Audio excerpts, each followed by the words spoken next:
Milton is a monster.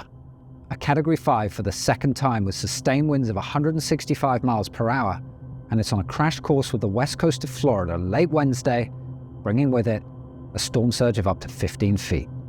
This is what's happened and what we expect to unfold.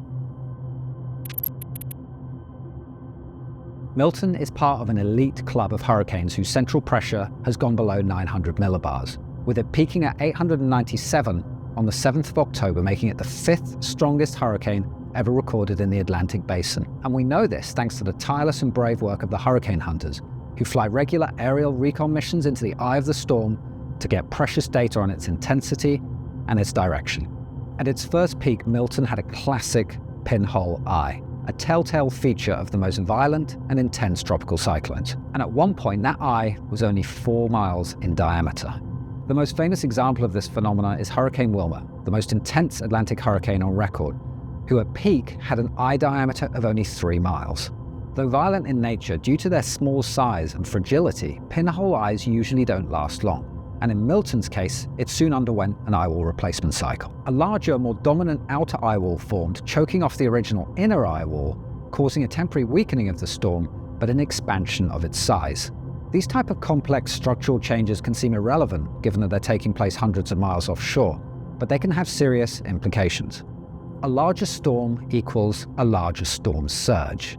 And in Florida's case, that means the west coast is going to take the full brunt of all that mass of water that Milton is pushing ahead of it. The 7 p.m. Hurricane Center forecast track brings the center of Milton ashore just south of Tampa Bay. Now, this is one of the most vulnerable coastal communities in the world when it comes to storm surge.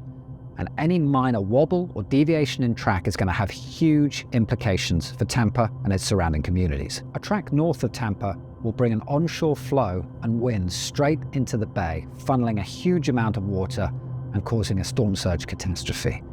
A track just to the south will have an offshore flow and spare Tampa and its neighboring communities the worst. It all comes down to the tiniest of wobbles and track deviations. Tampa is on a knife's edge. All that being said, whichever communities are unfortunate enough to find themselves on the south side of Hurricane Milton as it makes landfall are going to be facing a 15-foot storm surge.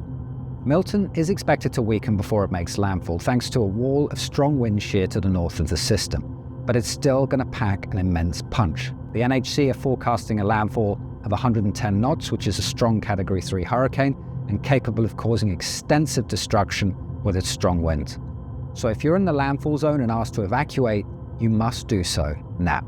It's been an unfortunate year for Florida, with multiple hurricane strikes taking place in a very short period of time. And some of you might find that quite strange, but in the world of tropical cyclones, this is not too uncommon. One perfect example is the city of Hualien in Taiwan. In 2005, between July and October, they got hit by 2 Category 3 and 1 exceptionally violent Category 4 hurricane. And of course, in 2004, Florida got hit by 4 hurricanes: Charlie, Francis, Ivan, and Jean. I'll close out this video with the final words from the NHC's 7 p.m. update.